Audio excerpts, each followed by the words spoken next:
everyone, and welcome to a very special bonus episode of the Poisons and Pestilence podcast. Today, I'm joined by a very special guest who has been kind enough to come on the show today, and who has also recently published a book, which I've been fortunate enough to read through a couple of times now, and I can certainly recommend looking over that, and we'll put the contact information and those sorts of things for you in the show notes. So, Brian, first of all, why don't you introduce yourself and tell us how on earth you've ended up looking at such a fascinating, but let's be frank, esoteric aspect of the history of chemical warfare? Thank you very much, Brett. Well, my name is Brian Tasman-Davies, and like many people, as you get on in life, you start to become interested in your family history. And I knew almost nothing about my family history, so I had to go back and try and find out about it. And my ancestors on my paternal side came from Tasmania. And of course, that means they were convicts originally from this country. And one of my ancestors was my great uncle. And I was trying to find out about him because he became a minister in the Tasmanian government later on in life. And I just wanted to complete the biography and find out about what he did in the First World War. And the more I started to investigate, I found that there wasn't anything that was seemingly available about what he did in the First World War. And then, by pure chance, I came across an article by the military historian Simon Jones. And Simon Jones had written an article about 1999 back then, about what had happened in North Russia in the Civil War, and about a mysterious chemical weapon that had been used there. And the name of Major Davis, my great uncle, was mentioned. So I decided to do some further research. And I put together something. I sent it off to Simon with a number of questions. And he said, my advice to you is not to rely on secondary sources, but to investigate primary ones. And that was the best advice he could possibly have given me. But it also involved me visiting the National Archives in Kew on no fewer than 6 occasions, looking through some 70 documents. In doing this, I realized that I could, of course, just stop at the point where my great-uncle's interest finished. But in uncovering all these documents, I realized that nobody, and this is a great surprise, nobody had ever written a history of arsenic chemical weapons. So I decided to be that person. So although I don't have a military background, I'm not a chemical engineer, I set out to do that task. That's fantastic. I think it's as someone works on the areas I do, has devoted like rationally way too much time to looking at some of these things. I certainly understand entirely the you see it and you want to get, it becomes a kind of real sort of interest, and you get deeper and deeper into it, and you think, well, I'm here now, let's do it properly. And I think Simon Jones, who has been a guest on the show before, certainly has an infectious curiosity when it comes to history himself. It's also really nice to see that what I thought was a very interesting aspect of the history that Simon had talked about, that other people now have also started to work and look around different aspects of this. And I think particularly with these aspects of history, unless you get the right individual who has a real interest and reason for doing it, they just kind of get forgotten about. So anytime we see someone such as yourself who's like, I'm looking at this, it's a really wonderful thing, because I would love to research so many different aspects of history, but of course you don't have time. And so, when I found out what you were looking at, I was really, really excited. Yes, well, the incident that started my interest was the use of these strange devices called the N device in North Russia. But then I sort of had to go back and thought, well, what happened before then? What was his involvement that led to him going to North Russia in the Civil War? Because he was a chemist based in Melbourne, in Australia, and his job was to check the golds that came in from the gold mines and find out how pure they were and what the gold nuggets were contaminated with. So he had a laboratory there in Melbourne, and he used to travel quite extensively. And then one of his colleagues had invented a process for separating out the gold that didn't involve cyanide. In fact, cyanide is still used widely for purifying gold. And he went off to Britain with this colleague called Gitson in order to register, patent it, and sell the invention. And while he was over in the UK, the First World War broke out. And like all good patriots, although he was Australian, he volunteered and joined up in a cavalry brigade. And he spent a year there. And the Germans started to use chemical weapons. And immediately his expertise in chemistry was recognized, and he was put in charge of one of the Royal Engineers divisions undertaking chemical warfare. At that time it was chlorine was the first gas that was used. He was poisoned fairly early on, and he received a medal for that, a military cross. He was aged 33 at this time when he joined the cavalry regiment. It was the King's Edward II Horse, and consisted of colonial citizens. But now he was promoted to the Royal Engineers. He was made a second lieutenant. And after getting the military cross, he was then sent to the Near East, to Egypt, Gallipoli, and Salonika, to provide advice to officers there on chemical warfare, in case it should be used by the Turks, or indeed possibly because the British intended to use it. One of the things about the outbreak of chemical war during the First World War was that we often hear about the idea of there being shock at the use of chemical weapons, but more deeply than that, there was an absence of standing technical expertise within the UK and other states in relation to chemical defence. And so very quickly, particularly in the context of wartime, where you often see people moving into roles they wouldn't normally do, you did see these influxes of different individuals who were basically called upon to almost become chemical weapon experts at this point in the war. And so do you have much of a sense of how he as an individual perhaps ended up? Do you think it was as simple as having some chemical backgrounds from the mining? Do you think that was the part, kind of the way in which he found himself in this area? Yes, well, of course, at that time, Germany led the chemical industry, and Britain didn't have much of a chemical industry. And so they tried to recruit anybody who had a chemical background. So there would be school teachers, university staff, industrialists, anybody they could find, basically, with some chemical knowledge was roped in. And very few people had declined. Nearly everybody accepted to join in. So at that time, there wasn't the sort of stigma about chemical warfare that we might have today.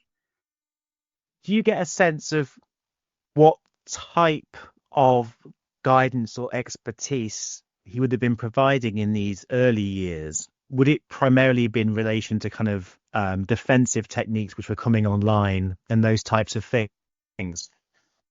Well, of course, it was all very much trench warfare on the Western Front. So it was a question of, I suppose, it was a mixture of defence and attack, but nobody seemed to make much progress. In fact, as historians will well know, the most people who were killed or injured in the First World War was not through chemical weapons. So he was initially equipped with chlorine, and then it went on to some other gases, chloropicrin and various other gases were used. But it was mainly sort of holding fast, really, against the Germans. There wasn't much advance on either side. In terms of the wartime service, was that primarily the extent of it that you're aware of? Well, what happened was he was gassed a second time and had to convalesce. So he was sent back to London. This was in 1917. So he ended up, when he was back in London, working for a particular chemist who was very highly thought of. So he was Dr. Martin Lowry, CBFRS. Lowry had been appointed head of the chemical department at Guy's Medical School in 1913 and became the first teacher of chemistry to be made a university professor at the University of London. And he functioned as a director of shell filling and worked for the Trench Warfare Committee and the Ordnance Committee. And Davis by now had been promoted to acting captain. And because he'd just been gassed, he was told he wouldn't be getting any more gas work than necessary, as he was recuperating after the 2 gas poisonings. So he was sent off to the various filling factories to test the capacities of shells and how to prevent their leaking. And while he was at one in Morecambe, the managing director, Mr. Stokes, showed him the TNT recovery plant and then asked him if he was from the Special Brigade and showed great interest in him. Now, I should explain what had happened at Morecambe. Morecambe had a massive explosion. The whole factory there at White, London, Morecambe, had blown up in October 1917, leaving little of the almost destroyed over 100 buildings, and there was little left apart from an electricity substation and a works canteen.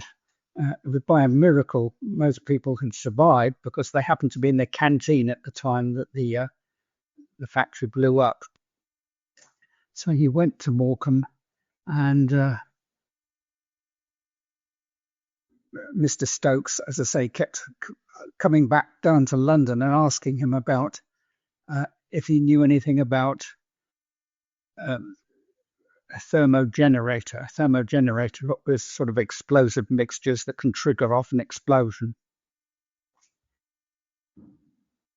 Well, Major Davis didn't like living in just standing around in London doing nothing. He said he wanted to go back to Australia, but if he couldn't go to Australia, he wanted to go back to the trenches where he was a captain leading C Division. And that's where he was sent. He was sent back to France. He was there for 2 days, and then he was instructed to report back to the Ministry of Munitions in London, in Whitehall. And that was led by Winston Churchill. And it seemed that his expertise was more valuable back in the UK than it was on the front in France. He hadn't been back very long when Mr. Stokes insisted that he go to Morecambe, and he was sent to Morecambe. And when he arrived there, he found that he was expected to undertake extremely dangerous work. And this involved trying to assemble an arsenic weapon. And this is absolutely fascinating in the sense that during the First World War, you, of course, had these related challenges. First of all, you had attempts to almost improvise. Initially, you had attempts to almost improvise. It essentially was improvised chlorine, dual-use chemical delivery on the battlefield. Then, as time went on, you started to see interest in specialist chemical warfare agents, as well as substantial attempts to start to develop specialized chemical warfare munitions involving a wide range of chemicals. And so the time that this was happening and the time which your uncle got embroiled was a time at which the Chemical Warfare Service in the UK had been established, which was kind of the military arm. The Ministry of Munitions had also established their major production and filling infrastructure. But at the same time, there was still some flux because at this period at the end of the war, there was moves towards obviously increasing production of the more established chemicals, but there was also a lot of work into potential agents and potential delivery systems, because to some extent there was still this idea of chemical warfare being a potential way of breaking the deadlock, and there was always attempts to find new forms of strategic advantage. And so to get embroiled in this area at this time, it was a very, I imagine, as you say, dangerous time to be working in this area. But there were many very high priority projects which were being developed. And of course, as you've noticed already, senior leadership in the UK were very interested and taking personal interest in these new emerging capabilities. Do you have anything in the family history in terms of his kind of personal recollections of what was happening at that time that's been passed down, or any kind of sense of how he felt about being thrown into that kind of world at this point, after, as you said, be on the Western Front for so many years, and then to find himself in a new dangerous context? I'm pretty sure he had to sign the Official Secrets Act, and like many people, he never spoke about it for the rest of his life. So not to family, not to anyone. So the only thing I can find out is his service records. He did grant an interview to some Australian newspapers when he returned to Australia eventually, but that was just about his time in Russia, and even then he had to be very circumspect about what he said. It was mainly to say that people shouldn't support the Bolsheviks. I assume that as part of your studies on this, you've also researched a little bit about the Chemical Warfare Service, the Ministry of Munitions, and the kind of filling stations and factories he would have been involved with. So why don't you give us a bit of a sketch of that world at that time and what it was like for it's called a specialist to be working? Because I know from reading your book that you basically, as part of following this story, you've looked at various filling stations, you've looked at various research institutions.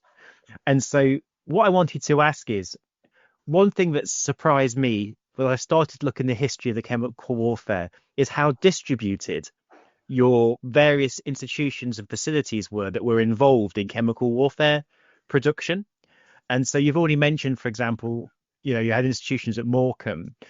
Would you be able to give me a bit of a sense of some of the different types of sites that were involved in the UK's chemical warfare production during the First World War, and any kind of interesting stuff that's come up as part of you researching the local history of these places? Well, at large, as you say, many sites were used for chemical warfare, dotted all around the country. Some of them were industrial sites. Rhuaben in Wales, for instance, there was some in the northeast of England, Manchester, and then down in London. So they were scattered quite widely. We didn't have anything equivalent to the huge German factories in the Ruhr Valley that were making chemical weapons, and we had to use any facility that was available. So, for instance, Finsbury Technical College may not sound like an important place now, but it was one of the first technical colleges in the country. Their chemistry lab was essential for trying to develop some of these new weapons. And then even Boots the chemist was involved in making some of the products. So you can see that just about every facility imaginable had to be used. There were many in the universities. And in fact, one of the chief chemists was based at Eton College. So you can see that it was very, very widespread. And that improvisation and kind of happenstance emergence of these capabilities, which were quite distributed, is something that was also, I mean, even in the US, where we look at this with the American university, and there you see that, the research labs that were the kind of centerpiece of the US offensive chemical warfare program emerged on standard normal university campuses, and this obviously caused problems within a few years, and there had to be discussions about if it was safe to have these places there. In addition to that, it's clear that when war broke out and when chemical warfare started to emerge as a concern, the government were basically often using the old boys networks and just tapping up chemists they knew in different institutions who always established these kind of small research capacities. As you say, some of them were involved in looking at shells that were coming back from the front or conducting research. Some were even sent in field to go and do analysis. And also, the local production is also an interesting aspect. Now, in the Second World War, it was much more organized with production of mustard. And so you had distributed production and storage for kind of good strategic reasons, and it was done in a kind of conscious way. But in the First World War, it seems that you had this patchwork of production capabilities, and that was a bit more happenstance in terms of how that worked. And that had some interesting logistical issues as well. One thing I came across is when researching this, if you go back to local newspaper articles in like the 1920s, there's quite a few articles where local people are complaining about the remaining stocks of chemical munitions in fields near their villages, because these things were produced locally. And then obviously as the war ended, it took a while to work out what to do with these things. And the funniest thing I saw was in one article, a local referred to as the stockpile of mustard munitions being a nuisance. And I was like, that is the most understated use of the word nuisance I've ever heard. But that aspect of the chemical warfare, I think we focus on this industrial scale. And in our minds, we have this idea of standardized industrial production. But actually, it was a much more of a patchwork of production.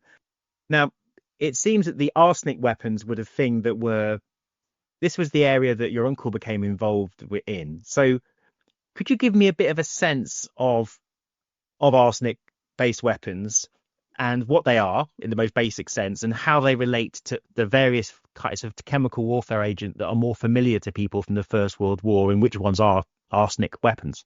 Right. Well, the Germans used something called Blue Cross that contained some arsenic, but this wasn't particularly effective because the particles didn't penetrate the gas masks. The British worked on 4 different compounds known as TD, DA, DC, and DM. And they finally settled for DA and DM, just 2 of them, and known as diphenylchloroarsine and diphenylamine chloroarsine. And these, to make these was a very difficult process because the British didn't know how the Germans had made their arsenic weapons. So they had to experiment. And some of these experiments were very dangerous, and they did lose a few lives in them. The actual effect of the arsenic gas was described like this. The pain in the head is described as like that caused when fresh water gets into the nose when bathing, but infinitely more severe, accompanied by the most appalling mental distress and misery. And the effects of even mild exposure could wear off in anything between a few hours and 3 days. But during that time, the appalling misery was so bad that some people wanted to kill themselves. That's how awful it was. But in normal concentrations, it wasn't fatal. Obviously, if you were in an enclosed space, it could be. But the main thing was that it made people very ill for a short time. They had breathing problems, nausea, vomiting, stomach cramps, diarrhea, and red and watery eyes and skin rashes, and damage to the nervous system, pins and needles, weakness in the hands and feet, irritation to the nose and throat. So all these things over a very short period of time, but enough to really make people feel pretty ill and awful. And it was believed by Major General Charles Foulkes, who was the lead in charge of the lead chemist for the British and the chemical weapons. He believed, he called it the most effective chemical weapon ever devised. And in his memoir, which he wrote later, his memoir was called The Story of the Special Brigade, The Story of the Special Brigade. He writes, the M device, which is the cylinder packed with an arsenic compound, was never used in France, but if its secret had been kept, there is not the slightest doubt that its effect on the enemy, both moral and physical, would have been overwhelming and if it had been properly and fully exploited, it would have had a more important bearing on the course of the war than any other measure that was put to a practical trial on the battlefield or that was even considered. Well, that's sort of maybe an over-exaggeration of its properties, but that's amazing when he thought that this could turn the tables, and it was therefore essential that Britain get this gas onto the use and the battlefield as quickly as possible. Interesting. So one of the interesting things about the end of the First World War is that you now have a chemical warfare service. They'd obviously been producing many agents at scale and were also investigating how to both defend against new or emerging agents that they believed that the opposition had, but also exploring their own agents. And this was the case in Britain, it was the case in France, it was the case in the US. But at the end of the First World War, from after armistice, a situation emerges where it is actually initially unclear as to what next for things like the Chemical Warfare Service, because the major war was coming to an end. At the same time, there were research programs and capabilities that were still showing promise. And I think if you look at kind of literature from that Chemical Warfare Service at the time, they believed obviously that chemical warfare was part of the future of warfare and was an established thing that would remain. But at the same time, other individuals, particularly in disarmament, were kind of saying, well, this was a thing we developed for the First World War. Maybe that's it now. Maybe we don't need to establish continue to develop these programs. And so if you place yourself in the context of some of these engineers, things like the M device, they had this capability which they developed. They believed it was effective. But at the end of with the war ending, all of a sudden it was not necessarily clear if they were ever going to get to use it. That's right. In fact, nobody knew that the war was going to end when it did in November 1918. In fact, by the middle of 1918, things were quite finely balanced. And this M device was produced with the idea that it would be used in the spring of 1919 to finally overrun the German trenches.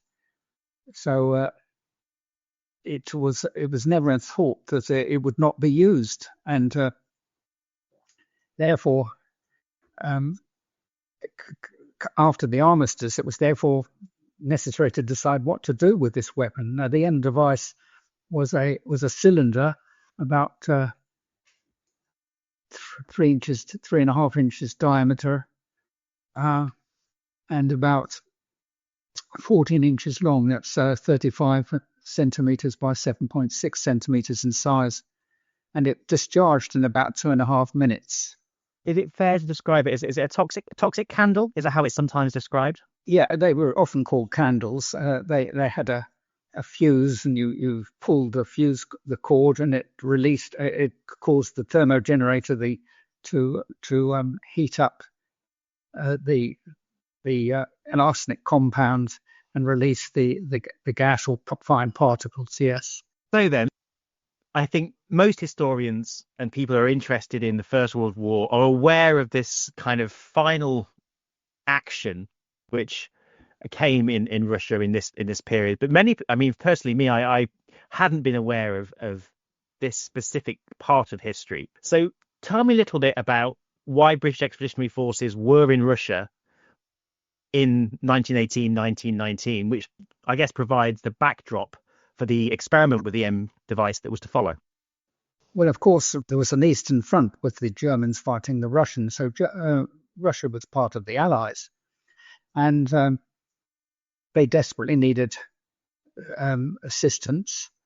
And also it was thought that the northern ports in the White Sea of Archangel and Murmansk might be used by the Germans.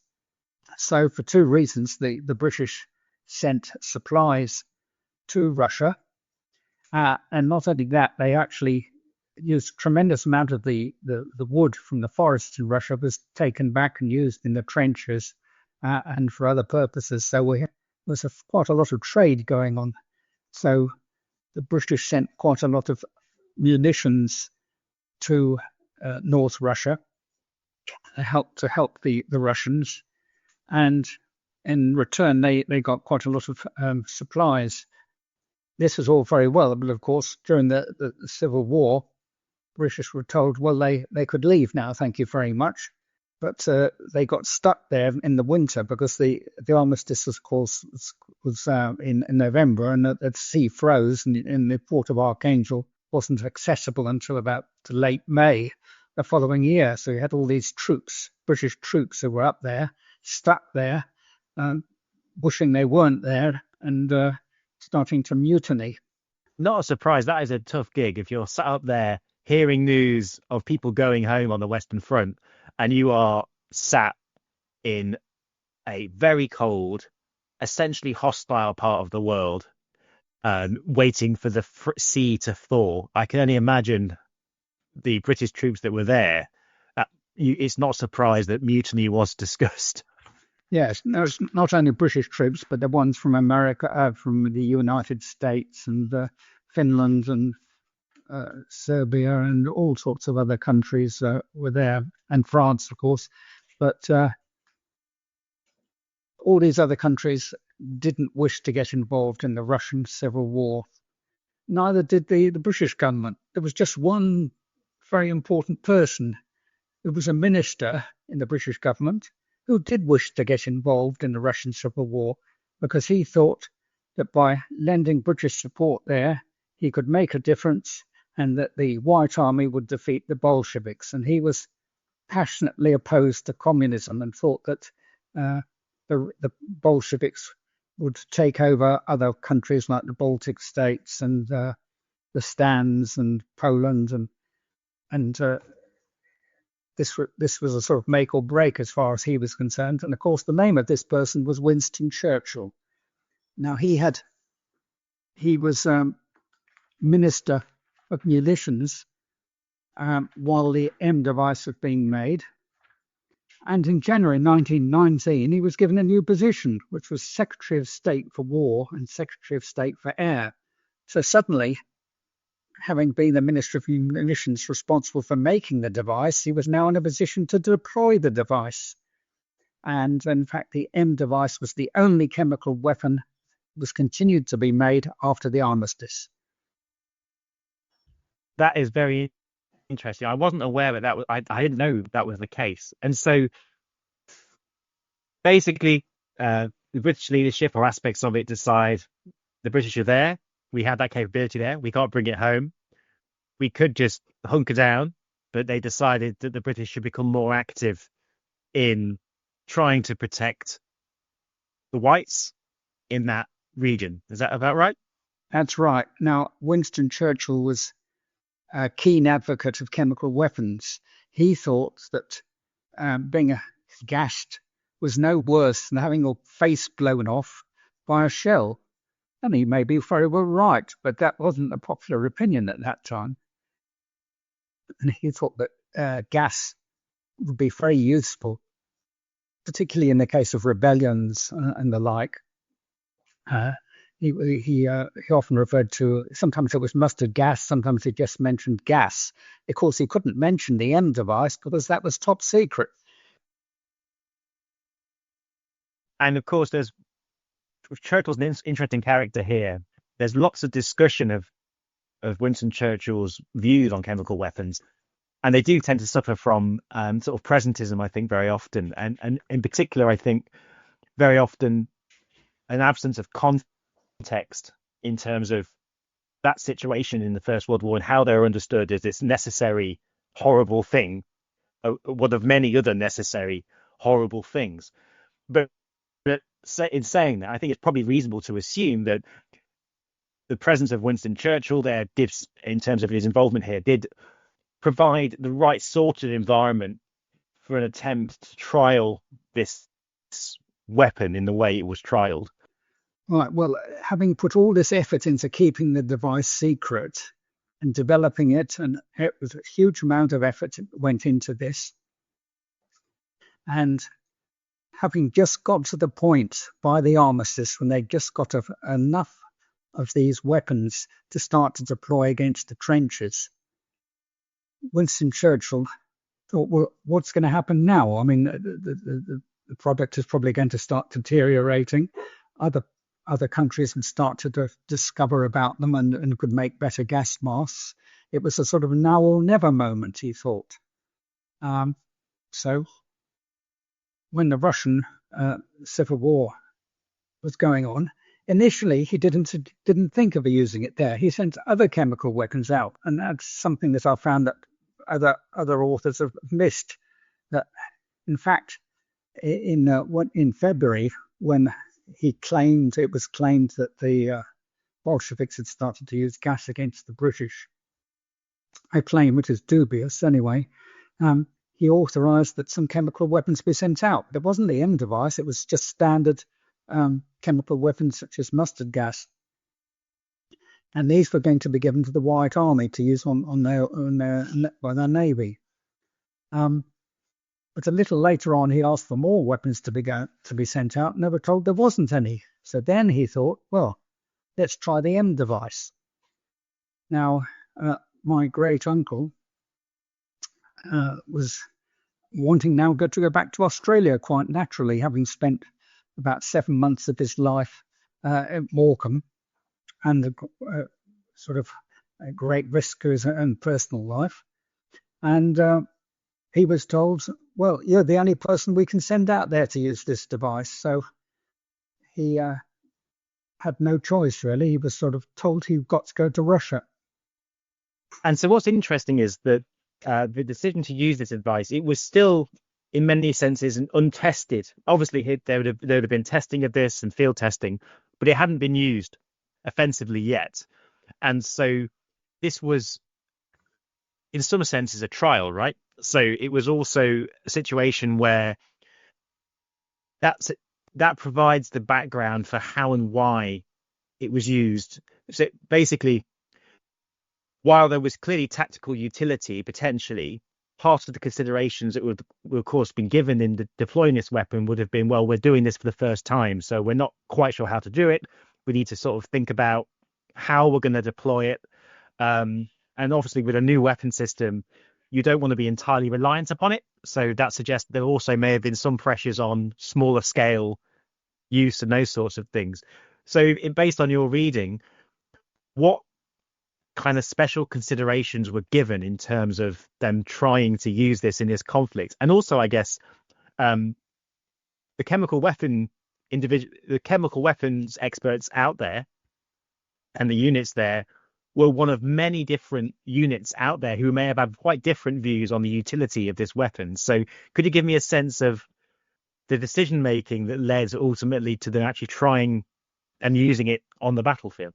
Yeah, well, many of the British officers did not like the thought of chemical weapons. I mean, if their troops had to wear gas masks, this made them less effective, and they just didn't want to be bothered with chemical weapons. So they were not enthusiastic about it. So there was distinct unease about the use of these weapons, and they were not widely used.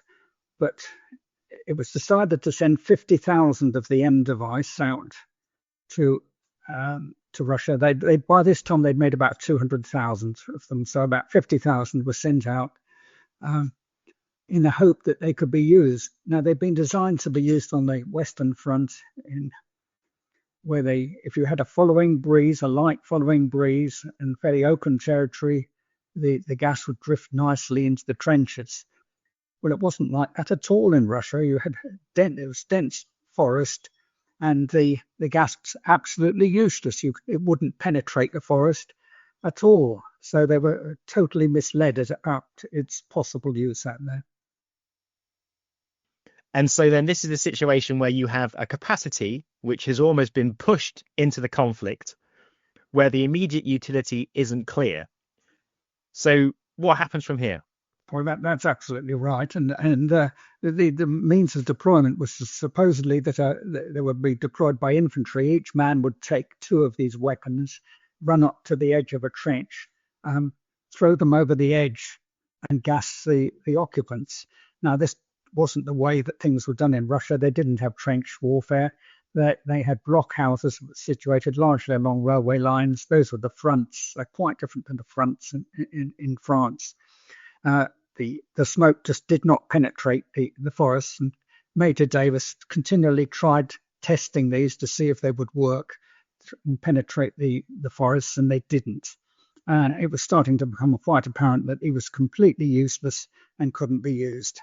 And in desperation, he then sent for some standard chemicals that he'd used before on the Western Front to be sent out so that these could assist, because at that time, General Ironside, who was the general out there, had just taken it upon himself to try and join up with Admiral Kolchak and the Czech army in the Siberian parts of Russia, and he was going to use these chemical weapons to assist in that objective.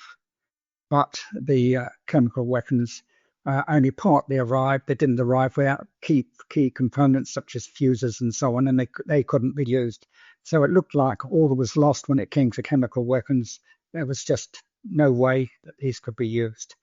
But Major Davis was not sort of a guy just to give up, and he had the idea that maybe they could be dropped from an aircraft if they were modified, and that meant putting a fin on them, putting a nose cone on them so that it didn't break open when they dropped.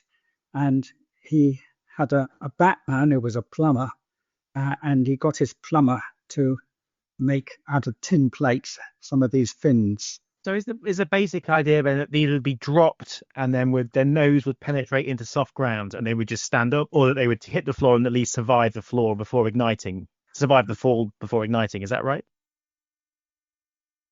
Not quite. They had to fuse, and that had to be so.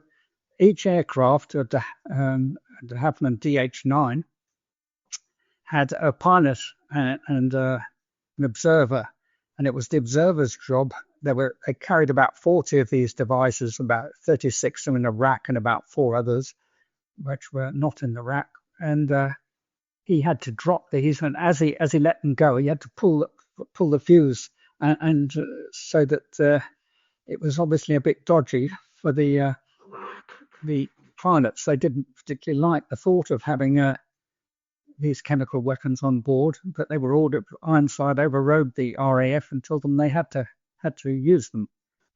So let me get this straight: you're a pilot, and you're voluntold to manually deliver shells from your plane. You're told you have to light the fuse and then drop them. And so this is probably another example of how the Air Force probably were very reticent to be doing this. I mean, this doesn't seem like the sort of thing where it was a popular strategy to be employed. So could you give me a sense of exactly one thing, and this came out with my discussion with Simon several years ago now, but there must have been real political pressure behind these individuals to enable them to push forward this as a scheme that they wanted to employ. And have you got a sense of how they managed to it? How such an unusual scheme, which clearly would have had local resistance, managed to get pushed through?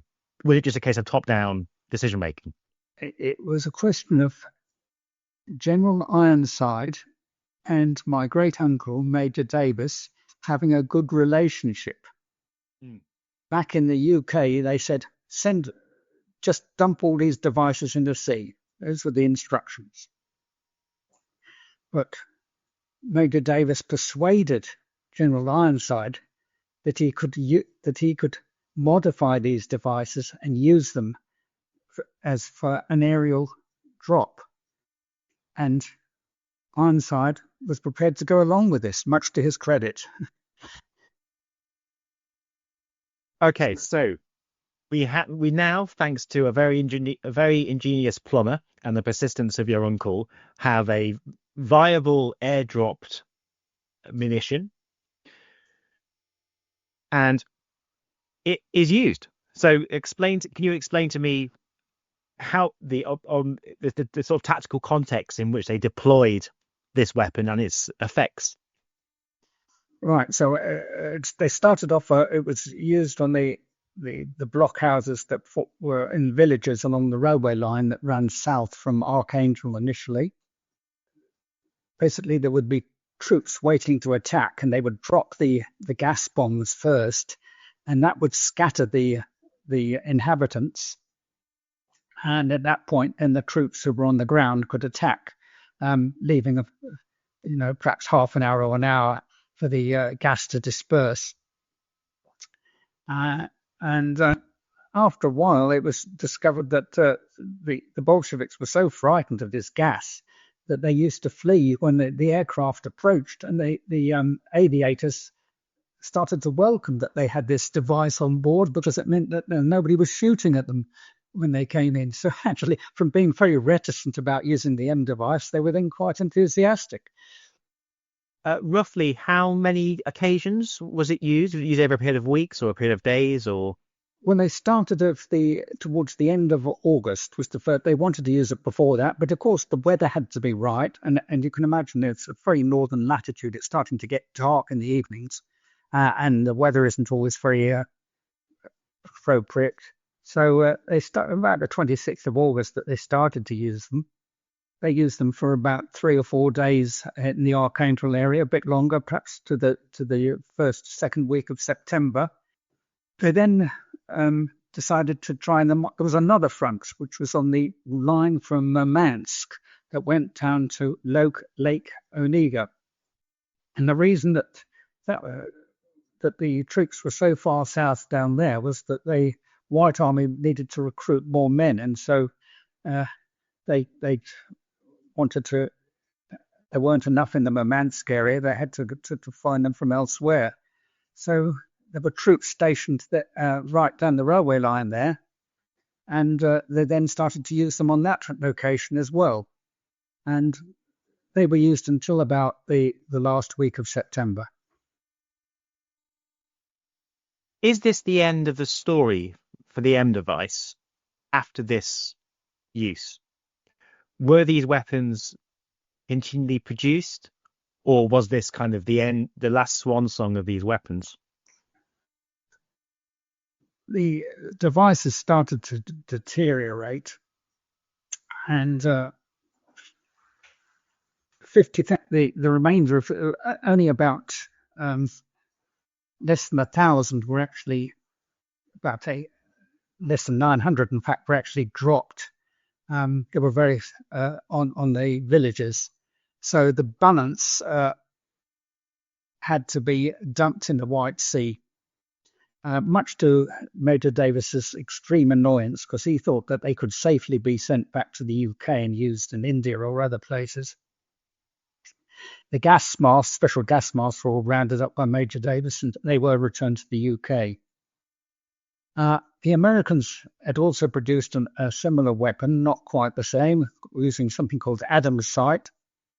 At the end of the war, that's then decided, well, what do we want to do? In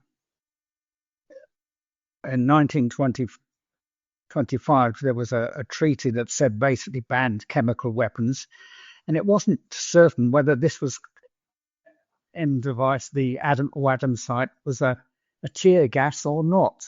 Tear gas wasn't banned, but certain chemical weapons were. So it was a bit up in the air. It was generally thought by most of the parties that Adamsite or the M device could continue to be used if necessary.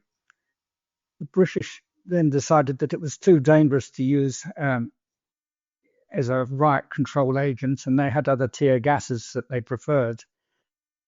The Americans, however, decided that it could be used in extremis, and in fact did use it on one notable occasion.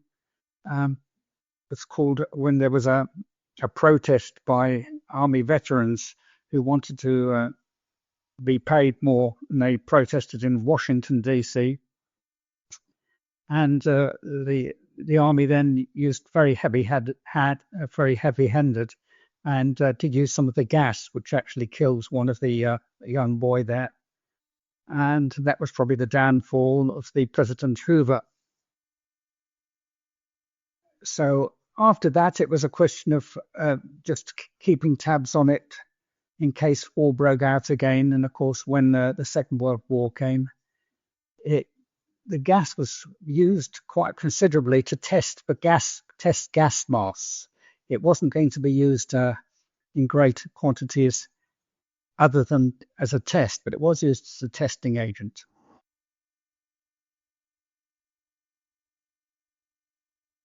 Fantastic. So what I want people to do after listening to this wonderful introduction you've given is to go out and get your book, which is self-published. It's free. It's been peer-reviewed by several individuals who will remain nameless, but I've certainly been through it a couple of times, and I can recommend getting hold of it, if only, not only because of the excellent historical work in it, but also because there's some wonderful images and collections that you've pulled together as part of this study. So where can people go and get this book? Right. Well, I have a website which is just called Brian's Adventure Books. So if you type that into Google, Brian's Adventure Books, you will come across my website. Fantastic. And that book is particularly interesting because you cover this early period, but then also you do trace the later history of arsenic or chemical weapons. Something that I thought was really interesting. And so I really do encourage people to go out and get a copy. It's free. It's the best sort of book in the world. It's completely free and it's out there now. And please do get hold of it. And like I said, you can go to Brian's website, and I'm sure Brian will be available if you have any questions. We can merge out of his historical work. So I guess all that's left for me to say is to say, Brian, thank you so much for coming on the show today.